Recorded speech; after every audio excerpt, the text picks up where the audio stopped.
Assalamu alaikum dear students. Today our fourth lecture of chemistry, class 10th, page number 12. Our topic is importance of equilibrium constant. Equilibrium constant की importance हमने find करनी है. उसमें हमारे पास सबसे पहले जो 2 points दिए हुए हैं हम उसको discuss कर लेते हैं. Knowing the numerical value of equilibrium constant of a chemical reaction. Equilibrium constant जो होता है हमारे पास केमिकल रिएक्शन के अंदर, सबसे पहले उसकी न्यूमेरिकल वैल्यू जो है हमें वो पता होनी चाहिए. सेकंड पॉइंट जो है हमारे पास जो डायरेक्शन होती है as well as extent of a reaction can be predicted. इसके अंदर हमारे पास 2 मेन पॉइंट्स हैं. सबसे पहले हम इसका पहला पॉइंट जो है उसको डिस्कस करेंगे. वो है हमारे पास predicting directions of a reaction. KC जो है हमारे पास इक्विलिब्रियम कांस्टेंट वो अप्लाई होता है हमारे पास रिवर्सिबल रिएक्शंस के ऊपर. यहाँ पे अगर हम कंसीडर करें गैसियस रिएक्शन को ऑफ हाइड्रोजन एंड आयोडीन के, तो वो हमारे पास आता है H2 + I2 reversible reaction 2HI. अब यहाँ पे हमें पता है कि 2 डिफरेंट टाइप्स के हमारे पास रिएक्शन हो रहे हैं. एक हमारे पास फॉरवर्ड रिएक्शन हो रहा है, एक हमारे पास रिवर्स रिएक्शन हो रहा है. जो फॉरवर्ड रिएक्शन हो रहा है हमारे पास वो हो रहा है लेफ़्ट टू राइट, और जो हमारे पास रिवर्स रिएक्शन हो रहा है वो हमारे पास हो रहा है राइट टू लेफ़्ट. यहाँ पे हमारे पास Kc की वैल्यू दी हुई है 57.00 एट 700 K. ये जो Kc की एक्सप्रेशन है उसकी वैल्यू है वो हमारे पास गिवन है एट इक्विलिब्रियम स्टेट. इससे पहले अगर हम Kc की रेशो देख लें, Kc की रेशो में हमें पता है कि रिएक्टेंट्स एंड प्रोडक्ट्स की रेशो होती है. सबसे पहले हमारे पास प्रोडक्ट्स हैं, साथ में उसकी पावर है. उसके बाद हमारे पास रिएक्टेंट्स हैं, रिएक्टेंट्स में हमारे पास हाइड्रोजन है एंड आयोडीन है. इनकी कंसंट्रेशन अब हमने फाइंड करनी है. यहाँ से किस तरह से फाइंड करनी है?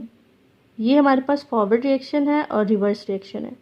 जब हमारे पास ये स्टार्ट होगा तो इसका जो रेट ऑफ रिएक्शन होगा वो रिवर्स के इक्वल नहीं होगा. लेकिन जब ये कम्बिनेशन और ये डीकम्पोजिशन का प्रोसेस कॉन्टीन्यूसली चलता रहेगा तो एक ऐसा टाइम आएगा जब रेट ऑफ फॉरवर्ड रिएक्शन और रेट ऑफ रिवर्स रिएक्शन दोनों एक दूसरे के इक्वल हो जाएंगे. तो वहाँ पे हमारे पास जो इक्विलिब्रियम है वो इस्टेब्लिश हो जाएगा. वो इक्विलिब्रियम जो इस्टेब्लिश होगा उसकी वैल्यू हमारे पास गिवन है 57.00 एट 700 K. 700 K जो है इसमें हमारे पास जो Kc की न्यूमेरिकल वैल्यू है वो है 57.00. उसके बाद अगर हम सपोज करें कि जो कंसंट्रेशंस हैं कंपोनेंट्स की ऑफ द मिक्सचर कौन सा हमारे पास जो रिएक्टेंट्स हैं और प्रोडक्ट्स हैं उसका, तो उसके अकॉर्डिंग हम यहाँ पे इस चीज़ को डिस्कस करने से पहले मैं आपको बता दूं कि यहाँ बुक में हमारे पास ये ब्रैकेट्स दी हुई हैं और साथ इसके स्मॉल t रिप्रेजेंट किया हुआ है. ये शो कर रहा है कि हम जो कंसंट्रेशंस हैं उनको मेजर कर सकते हैं किसी भी टाइम. उसके लिए कोई स्पेसिफिक टाइम नहीं है. अगर कोई रिवर्सिबल रिएक्शन हो रहा है और उसमें हम उसकी कंसंट्रेशन को फाइंड करना चाह रहे हैं तो हम किसी भी टाइम उसकी कंसंट्रेशन को फाइंड कर सकते हैं. यहाँ पे हमारे पास हाइड्रोजन की वैल्यू दी हुई है 0.10 मोल डेसीमीटर पर क्यूब. आयोडीन की दी हुई है 0.20 मोल डेसीमीटर पर क्यूब. हाइड्रोजन आयोडाइड की दी हुई है 0.40 मोल डेसीमीटर पर क्यूब. यहाँ पे हमारे पास एक टर्म यूज़ हुई है QC. QC हमारे पास क्या होता है? Reaction question.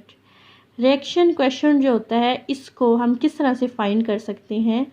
हम रिवर्सिबल रिएक्शन जो हो रहा होता है जिस भी केमिकल रिएक्शन में, वहाँ से हम रिएक्टेंट्स और प्रोडक्ट्स की कंसंट्रेशन को फाइंड करके QC की वैल्यू निकाल सकते हैं. किस तरह से?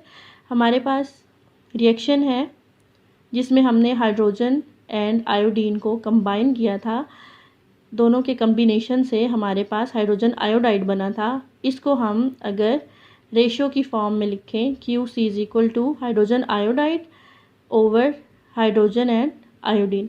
यहाँ पे अब इनकी वैल्यूज़ को पुट कर देते हैं। वैल्यूज़ पुट करने के बाद यहाँ पे हम इसको सॉल्व करेंगे। सॉल्व करने के बाद हमारे पास जो QC की वैल्यू आएगी वो आएगी 8.0। अब हमारे पास QC की वैल्यू आ गई है और ये हमारे पास न्यूमेरिकल वैल्यू है रिएक्शन क्वोशिएंट की।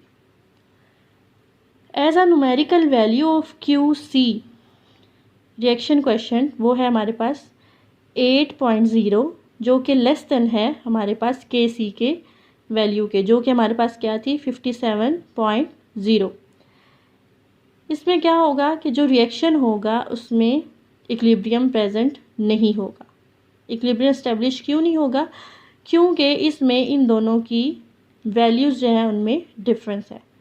यहाँ पे अगर हम देखें तो जो QC है उसकी रेशो KC के साथ अगर फाइंड करें तो हमारे पास QC की वैल्यू क्या है 8.0, KC की वैल्यू हमारे पास क्या है 57.0।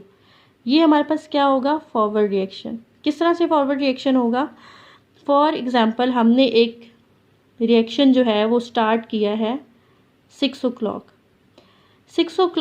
रिएक्शन जो है हमने स्टार्ट किया है, ये वाला ही ले लेते हैं। तो इसमें अब हमने क्या देखना है कि इसका जो रिएक्शन क्वोशिएंट है वो क्या होगा, वो किस तरह से हम फाइंड करेंगे।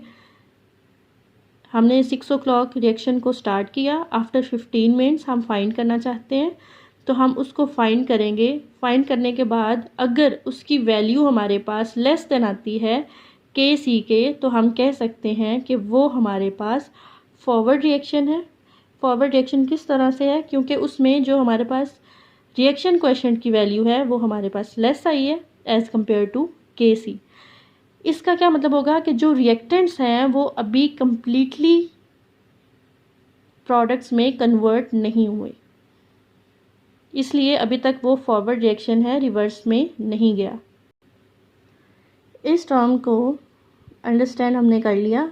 उसके बाद हमारे पास आते हैं generalisation about direction of the reaction. मतलब इसमें हमने जो हमारे पास केमिकल रिएक्शन हो रहा है उसमें हमने उसकी डायरेक्शन फाइंड करनी है।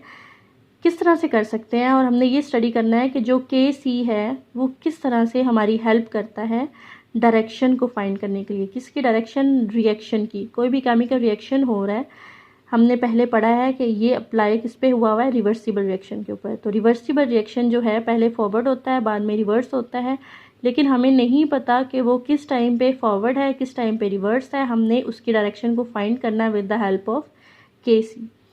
KC जो है ये हमारा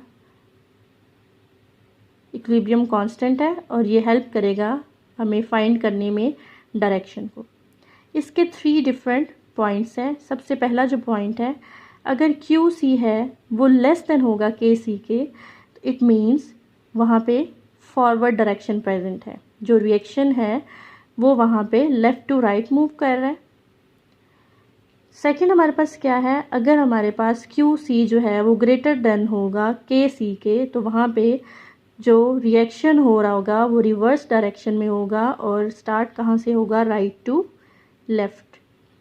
थर्ड हमारे पास है वो कंडीशन जहाँ पे QC इज़ इक्वल टू होता है KC के, वहाँ पे फॉरवर्ड एंड रिवर्स जो होते हैं वो दोनों एक दूसरे के इक्वल हो जाते हैं। यहाँ पे जो हमारा फर्स्ट पॉइंट था predicting direction of a reaction, वो कंप्लीट होता है।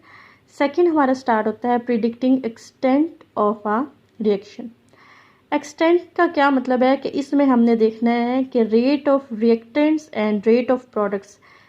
रेट ऑफ रिएक्टेंट्स जो हैं वो to which extent reactants are converted to products. हमने रेट देखना है रिएक्टेंट्स का जो कि कन्वर्ट हो रहा है in the form of product. सबसे पहला पॉइंट इसका क्या है, it measures how far a reaction proceeds before establishing equilibrium. इसके अंदर 3 पॉसिबिलिटीज़ हैं। सबसे पहली जो पॉसिबिलिटी है वो हमारे पास है large numerical value of KC। Large numerical value of KC में क्या होगा, इसमें हमने देखना है कि जो KC है उसकी वैल्यू लार्ज है, और अगर लार्ज है तो वो किस तरह से है। सबसे पहले